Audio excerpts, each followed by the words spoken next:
අද්විතීය 200 Mbps speed එකකින් ශ්‍රී ලංකාවේ වේගවත්ම සහ පුළුල්තම හෝම් බ්‍රෝඩ්බෑන්ඩ් සම්බන්ධතාවය වන SLT මොබිටෙල් දේශීය ෆයිබර් බලවේගය ඔබත් අදම අත්විඳින්න. හරිම සුළුයි.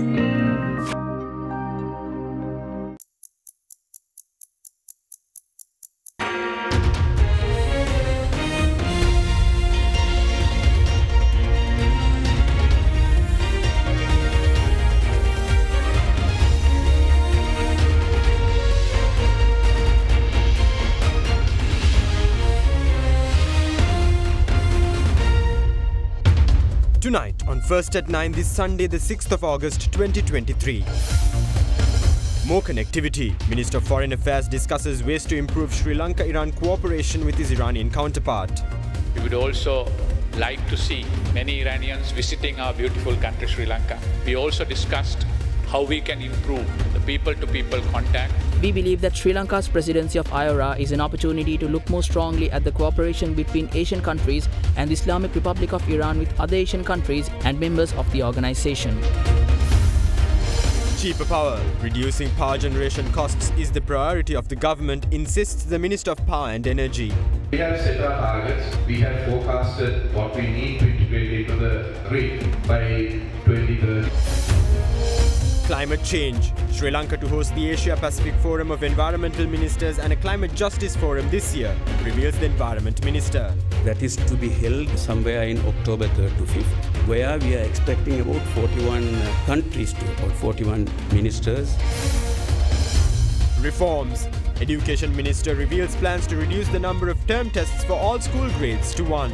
Alliance Finance මෙතුරු රන්නයි සේවාවෙන් රන් පවුම්කට රුපියල් 1,70,000ක ඉහළ අධිකාරම. ඔබේ විශ්වාසය දිනු සෙන්සුරයින් දැන් ළඟම ඇති ෆාමසියෙන් ලබාගත හැක. This is AdaDerana First at 9. Live from Studio 24 in Colombo. Good evening and welcome to AdaDerana First at 9. I'm Aditya Dirasinghe joining you live with the latest in Sri Lanka and around the world. Now in your top story tonight, following the recent trends of strengthening bilateral ties with nations around the world, Minister of Foreign Affairs President's Council Ali Sabri says both Sri Lanka and Iran can cooperate on several areas, including the boosting of tourism, people-to-people connectivity and technology. Minister Sabri made these comments while addressing the media following his meeting with the Iranian Foreign Minister at the Iranian Ministry of Foreign Affairs in Tehran. The Sri Lankan Foreign Minister is currently on a 4-day official visit to Iran upon the invitation of his Iranian counterpart. Meanwhile, the Iranian Foreign Minister said Sri Lanka's upcoming presidency of the Indian Ocean Rim Association is an important opportunity to bolster cooperation between the Middle Eastern nation and other Asian countries and members of the body. During his visit to Tehran, Minister of Foreign Affairs President's Council Ali Sabri called on his Iranian counterpart Hussein Amir Abdullahian yesterday at the Ministry of Foreign Affairs in Iran. The bilateral discussions between the two parties focused on regional and international issues of mutual interest. The Iranian Foreign Minister expressed Iran's readiness for expanding cooperation with Sri Lanka in areas including the launch of Iran-Sri Lanka Joint Economic Commission and Joint Consular and Tourism Committee, while also expressing interest in boosting cooperation in regional and international organizations. He then stressed the joint political will of the two sides to expand cooperation in the fields of culture, tourism, science and academia. The Iranian Foreign Minister further enumerated the potential contributions Iran can make in the fields of new technologies and added that Iran is ready to export technical and engineering services, technologies and medical equipment.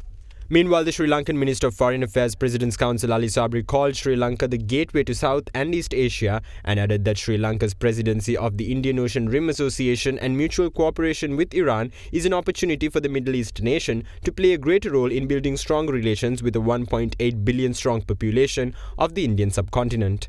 During the meeting, both foreign ministers agreed to swap prisoners of the two countries, including those convicted and the accused who are waiting trial on humanitarian grounds. I'm very pleased to see the resilience of your people in various ways. Technology, education, agriculture, industrial development, and that is an example to the world. We want our long-standing friend Iran to progress and progress to prosperity because it's a great country. Apart from that, we would also like to see many Iranians visiting our beautiful country Sri Lanka through your Mahanaya and other areas. So there are a number of cooperation we can work together. We also discussed how we can improve the people-to-people contact, Minister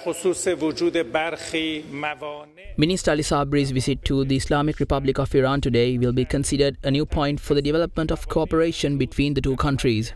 During the meeting with Minister Ali Sabri, we discussed a wide range of bilateral, regional and international matters, including the economic cooperation and developing trade and tourism and increasing cooperation in regional and international organizations. We agree on the existence of a common political will for cultural cooperation and academic tourism, new technologies and also the use of the capacity of knowledge-based companies in the two countries. We agree on the existence of some obstacles in the relations between the two countries. We believe that the existing obstacles can be solved easily and some sources of obstacles have been identified as having ways out of the current situation in the framework of international law. According to the policy of the government of Dr. Raisi and the priority of looking at Asia, we agreed that in this century, the capacity in the Asian continent has attracted the attention of the world and the powers, and the Asian countries more than ever before should use the path of dialogue and interaction for the benefit of the nations with insight, cooperation and the development of the region. Cooperation in the strategic region Indian Ocean due to Sri Lanka's presidency of the Indian Ocean Rim Association was one of the other matters that were discussed during the talks. We believe that Sri Lanka's presidency of AdaDerana is an opportunity to look more strongly at the cooperation between Asian countries and the Islamic Republic of Iran with other Asian countries and members of the organization. Now, Minister of Environment Nazir Ahmed says Sri Lanka will be hosting the Asia-Pacific Forum of Environmental Ministers under the United Nations program in October this year. Addressing a media briefing today, the Environment Minister said a Climate Justice Forum too will be organized by Sri Lanka with the participation of countries that are vulnerable to climate change before the commencement of the United Nations Climate Change Conference or COP28 in November. The minister said that President Ranil Wickremesinghe will chair the Climate Justice Forum. So the major activities that are being carried out in the year of 2023, that is formulation of national climate change policy, national mineral policy, formulation of Sri Lanka roadmap for net zero carbon by 2025, development of 2 eco-tourism sites while considering biodiversity. One is at Dambulla and one is at Hirivardunur. And conducting national strategic environmental assessment and drafting of a new National Environment Act, National Policy on Living Entities and new Climate Change Act. Apart from this, we are right now hosting the 5th Asia Pacific Forum of Environmental Ministers and Authorities. That is United Nations Environment Program that is to be held somewhere in October 3rd to 5th, where we are expecting about 41 countries to about 41 ministers and the entire authority, media, worldwide unit. It's an United Nations program. And also expecting some of the head of states who are, of course, holding the environment ministry positions. So that is the biggest event going to be held in October. The most important other program that we are working on, we are in the process of forming Climate Justice Forum. In that forum, we are trying to bring in as many countries as possible which are being affected by this climate change, where most of the countries which are contributed to this climate change, industrialized nations and the developed nations, are not properly addressing this issue. So therefore, that Climate Justice Forum trying to bring in before the COP28, and the President will be heading that forum. Meanwhile, Minister of Power and Energy Kanchana Wijesekara says bringing down the cost of power generation is the priority of his ministry and of the government. Addressing a wind power plant commissioning ceremony in Mannar, the minister said the government has set the necessary targets on what needs to be achieved in terms of power generation. The wind power plant constructed in Mannar by Windforce and Hiras Power, comprising 6 wind turbines built with the support of local engineers, was commissioned today under the patronage of Minister of Power and Energy Kanchana Wijesekara. According to the subject minister, 50 megawatts of wind power was added to the national grid this morning following the commissioning of the power plant. This is an important time, especially in terms of renewable energy. We are seeing the impact of climate change right now in Sri Lanka. The last whole month, the media has been carrying stories about the drought, about how water has to be managed, how our minimum resources has to be utilized for a better future. As you're well aware, our energy mix right until about 5 years ago was majority on renewable energy, was on hydro generation. We have set our targets. We have forecasted what we need to integrate into the grid. By 2030, we are working in 2 stages, 2023 2027 plan, 27 to 2030 plans. Bringing down the cost of generation is the number one priority, and also making sure that there is uninterrupted supply of power to every citizen of this country. Now, following the latest developments on the local government polls, Chairman of the Delimitation Commission, Mahinda Deshapriya, says that postponing the local government election is wrong, adding that he expects relevant authorities to take the necessary steps needed to hold the LG government polls before the International Day of Democracy celebrated on the 15th of September. Speaking to the media, he highlighted that neglecting the report of the National Delimitation Commission is unlawful, highlighting that his committee handed over the report to the Prime Minister on the 11th of June earlier this year. සීමා නිර්ණය කිරීමේ ජාතික කමිටු වාර්තාව. එය පසුගිය ජුනි මාසේ 11 වෙනිදා අපි විශේෂ අමාත්‍යවරයා වෙන ගරු අග්‍රාමාත්‍යතුමා වෙත බාර දීලා තියෙනවා. එතුමා විසින් මෙම වාර්තාව පළාත් පාලන ආයතන ඡන්ද විසීම මාක්‍යා පනත විධිවිධාන අනුව ගරු ජනාධිපතිතුමාට දෙන්න ඕනේ. ගරු ජනාධිපතිතුමා විතර කරන්න පුළුවන්. ඒක සමාලෝචන කමිටුවක් කළා සමාලෝචනය කරන්න. එහෙම නැත්නම් දැනට ආපු යෝජනා අනුව සාකච්ඡා කරලා අපට ආපු අපේ වාර්තාව ගැන නව ජාතික කමිටුවක් හෝ අපේ කමිටුවක් විසින් මාසෙක කාලෙකින් ඒව සලකා බලලා නැවත සමාලෝචනය කිරීම. එහෙම නැතුව හදපු සීමා නිර්ණය වාර්තාව පනතේ විධිවිධාන වලට පරිබාහිරව පසක තැබීම අනීතික බව තමයි මට කියන්න තියෙන්නේ. පළාත් පාලන ඡන්ද විසීම මුදල් නැහැ කියලා නවත්තලානේ තියෙන්නේ. ඉතින් ඒක ගැන මට මොකොත් කියන්න විදියක් නැහැ. නමුත් ඒක කල්තියප එක වැරදි කියන මතය තමයි තියෙන්නේ. හැබැයි ඊට අමතරව පළාත් සභා ඡන්ද විසීම 2017 ඉඳලා කල් දාලා තියෙනවා. අන්න ඒ ඡන්ද විසීමත් මේ කල්ගී පළාත් පාලන ඡන්ද විසීමත් මේ වර්ෂය තුලම පැවැත්වීම තමයි වඩාත්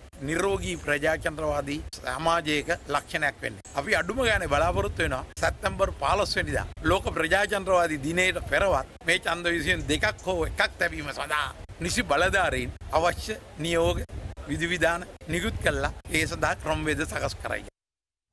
Now, with the intention of introducing new reforms to the education sector, the government proposes to hold only one exam annually instead of 3 term tests for school students from the next year onwards. The Minister of Education, Susil Premajayantha, said that with the hope of easing unnecessary pressure on students, the new proposal will be implemented for all students from grade 1 onwards. According to the existing local education system, students in all grades from the 1st to the 13th face 3 term tests per year. The exams are held before the school holidays in April, August and December. However, the subject minister Susil Premajayantha says that from the year 2024, only one term test per year will be held annually for all grades. The minister also says a grading system will be in place to encourage students to attend school while discouraging the expenditure incurred on tuition classes. ළමංගේ පෝෂණයට කැම දෙන්න මුදල් නැති අය දෙමව්පියන්ට වැඩි වශයෙන් දුප්පත්කමක් තියෙනවා. Tuition වලට වැඩි සල්ලි ගෙවන්නේ. පාසලේ අධ්‍යාපනයේ පැත්තකින් තියලා උපකාර පන්තිය වෙන එකක් උගන්වනවා කියලා හිතනවා. දැන් ඕක තමයි අපි වෙනස් කරන්න යන්නේ. පළවෙනි ශ්‍රේණිය ඉඳලා ගත්තාම ටර්ම් ටෙස්ට් අඩු කරනවා. අවුරුද්දට එක වතාවයි. ලබන අවුරුද්දේ. හැබැයි එක පාඩමෙන් පාඩමට අපි මොඩියුල්ස් කියලා කියන්නේ ඒක අවසන් කරලා එතන තියෙනවා තක්සේරු කිරීම. ඒ තක්සේරු කිරීමේ ලකුණු සටහන් කරගන්න අපි බලාපොරොත්තු වෙනවා පරිගණක ලබා දීලා ඒකට එන්ටර් කරන්න. අවුරුද්දේ අගදී මේක බැලුවා හැකි. එතකොට විභාගයට අපුලින් පටන් ගන්නකොට 70%යි. පන්ති කාමරයේ වැඩවලට 30%යි. ඕක හිමීට 50ට 50 ගේනවා. දැන් ටියුෂන් පන්ති ගිහලා අර 50 ගන්න බෑනේ. පාසල් එන්නත් ඕනේ. පාසලේ ඉන්නත් ඕනේ. පාසලේ වැඩ ටික කරන්නත් ඕනේ පන්ති කාමරේ. දවසස් වෙල ගන්න ළමයට 25000ක් වේදම් කරනවා අඩුම ගන්න මාසෙට. ඉතින් මේක අධ්‍යාපනයක්ද දැන්? මේක නිදහස් අධ්‍යාපනයද? නෑ. ලොකු තරගයකට කට්ටියව දාවලා දුවනවා. ඉතින් ළමයි පිම්ම යනවා. කොන්ද නැමෙනවා. ඇයි අවුරුද්දෙම පොත් ටිකයි තීන ටික ඔක්කොම බෑග් එකට දැම්මහම කිලෝ 10ක් විතර නෝ බර. අපි ඔක කඩන 3ට. වැඩ පොත් ඇදුවාම ටර්ම් එකට 1යි. Term 3ට 3යි. Now, in more news on education, the Chinese government has awarded full scholarships to 40 Sri Lankan students. According to the Chinese embassy in Sri Lanka, the scholarships have been awarded to 7 doctoral candidates, 24 postgraduates and 9 undergraduates. The Chinese government recently granted scholarships to 40 Sri Lankan students who will be admitted to 30 top Chinese universities with majors in science, engineering, agriculture, medicine, economics, philosophy and more. Accordingly, 7 doctoral candidates, 24 postgraduates and 9 undergraduates will be awarded the scholarships. The scholarship awarding ceremony for the scholars was held at the premises of the Chinese embassy in Colombo on Friday under the patronage of the Minister of Education, Susil Premajayantha, and the Chinese ambassador to Sri Lanka, Chi Sheng Hong. Since 1957, we have been offered thousands of scholarships in different fields. Some are 2 years, some are 4 years, the masters, PhDs. So, as a result, this year, the 34 recipients are here with us today to receive scholarships for 2 years or more. Sustainable Development Goals. Number 4, quality education. Number 5, gender inequality. But that front, of course, I think we are better than other fields. Because in Sri Lanka, but here, of course, I can see equal numbers of men and women. But if you go through the statistics of university entrance, 70% girls, only 30% boys. Only in engineering faculty, boys are larger in numbers larger than girls. So here, compared to most of the countries, especially in the African region and Latin American countries, so we are ahead of all of those countries.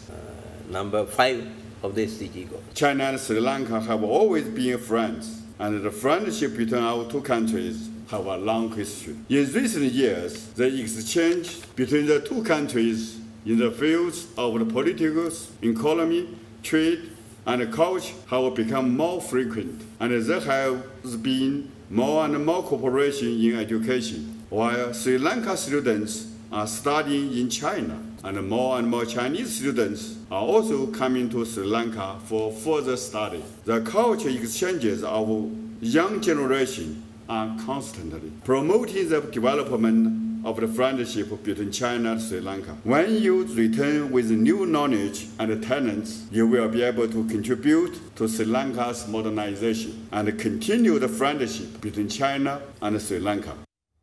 Join us on the other side of this short commercial break for more local and foreign news.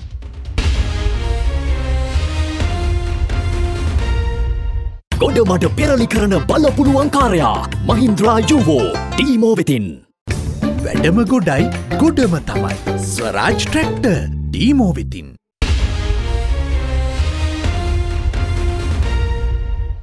Welcome back. Now in more local news, Governor of the Sabaragamu province, Navin Disanayake, urged all UNP supporters to stand with the party in the upcoming elections and assured that a president of the UNP will be in power for the next decade. Meanwhile, MP of the Podujana Peramuna Rohit Abe Gunawardena says that the candidate for the next presidential election, scheduled to be held next year, will be revealed in due time. මේ මොහොත වන විට උඩවලව කේන්ද්‍රීය ඒ වාරි පද්ධතිය භයංකාර තත්වයකට පත් වෙලා තිබෙනවා. ඇමති මණ්ඩලයේ ප්‍රමුඛ ජනාධිපතිවරයා කිසිම උනන්දුවක් නොදැක්වීම තුළ ගොවි පවුල් 30000කට වැඩි ප්‍රමාණයක් හෙක්ටයාර් 25000ක් වගා කරන වී වගාව, උක් වගාව, එළවලු වගාව, බඩීරුම් වගාව විනාශයකට ලක් වෙන තත්වයකට පත් වෙලා තිබෙනවා. දැන් කියාගෙන එනවා වගාවට ජලය ලබා දුන්නොත් විදුලි කප්පාදුවකට යන්න සිද්ධ වෙනවා කියන කාරණාව. මෙවන් විදුලි කප්පාදුවක් සිදු වුණා නම් සිදු වුණේ මේ රජයේ දුර්වල රාජ්‍ය පාලනය සහ කළමනාකරණ නිසා බව පිළිගන්නට ඕන. අපිට ආරංචි කැබිනට්ුවේ කියලා තියෙනවා විදුලි කප්පාදුවකට කිසිසේත්ම යන්නට බෑ. ඒ නිසා වගාවට ජලය ලබා දෙන්නට බෑ. ඒ නිසා අපි මේ ගොවින්ට මොන හරි වන්දියක් දීලා මේක මගහරවා ගන්න බලන්නම්. සහල් හිඟයක් ආවොත් අපි කොහොම හරි පිටරටින් හාල් ගෙන්නලා හරි ඒ ප්‍රශ්නේ විසඳන්නම් කියන කාරණාව.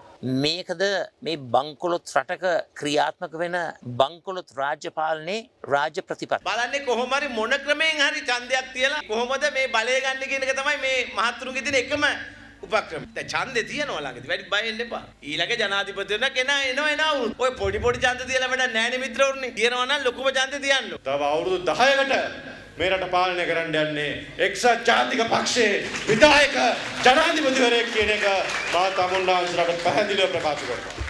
රනිල්ව හොල්ලන්න බෑ. අපි හොල්ලන්න දෙන්නේ නැහැ. එතන ඕට්ටුවේ වැඩි පිරිසක් එතුමාට සහයෝගය දෙනවා. අපිට තියෙන සැකේ මේ අලි ටික එතුමාට සපෝට් කරයිද කියන්නේ.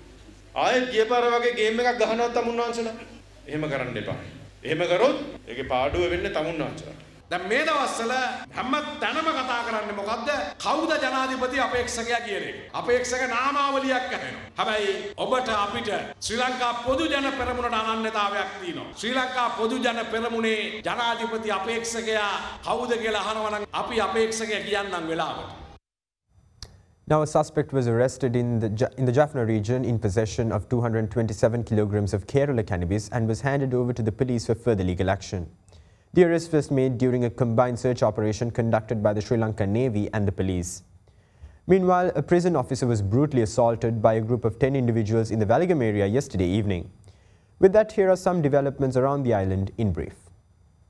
Sri Lanka Navy and the police apprehended a suspect in Jaffna with over 227 kilograms of Kerala cannabis in possession. The seized narcotic substances include 8 sacks which contain 105 packages of Kerala cannabis weighing about 227 kilograms and 915 grams. According to Sri Lanka Navy, the suspect, along with the consignment of narcotic drugs and the lorry where the narcotic substances were found following search operations, were handed over to the police for further legal action. In Waligama, meanwhile, a group of 10 individuals armed with firearms and weapons brutally assaulted an officer of the Galle prison last evening. The prison officer had been on his way back home from work in a bus when a group of individuals armed with a T-56 firearm and clubs got into the bus from the Waligama bus stop and assaulted the officer. The prison officer, who sustained severe injuries, was admitted to the Madhara Base Hospital for treatment. In the meantime, an individual who had fraudulently collected nearly 160 million rupees from 90 people promising jobs in Russia has fled Sri Lanka, leaving many men and women stranded in Russia. The individual in question is reportedly a resident of the Suryavava area. A group of parents of young men and women who became victims of the fraud expressed their objection to the relatives of the fraudster.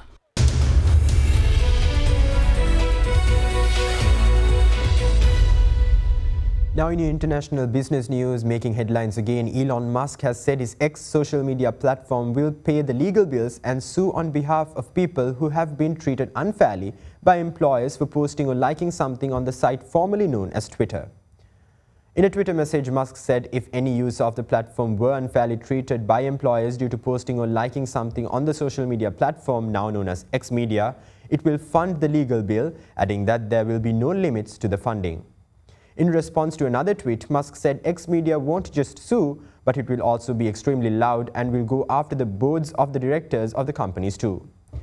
According to Musk, X reached over 540 million monthly users subsequent to its rebranding campaign. After 17 years with an iconic bluebird logo that came to symbolize the broadcasting of ideas to the world, billionaire Musk renamed Twitter as X and unveiled a new logo in July, marking a focus on building an everything app.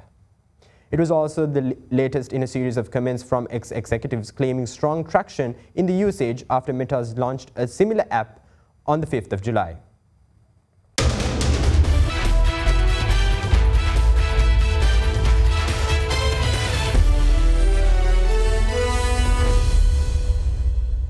Now in your sports news, the law faculty of the General Sir John Kotalawala Defence University claimed the men's title of the inaugural Battle of the Litigators played against Sri Lanka Law College.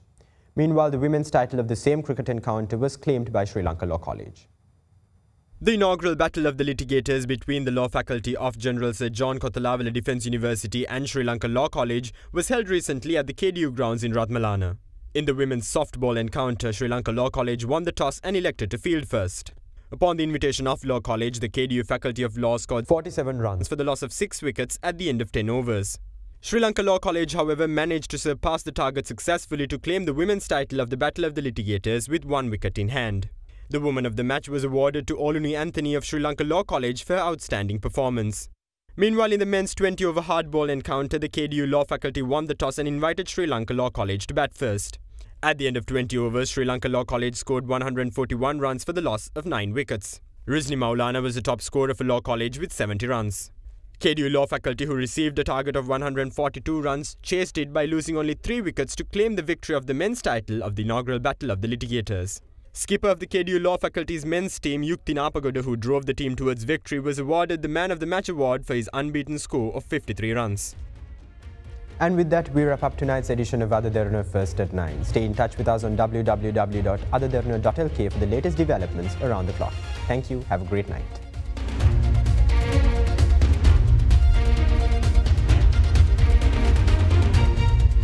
For news and information you can trust 24 hours a day, visit AdaDerana.lk.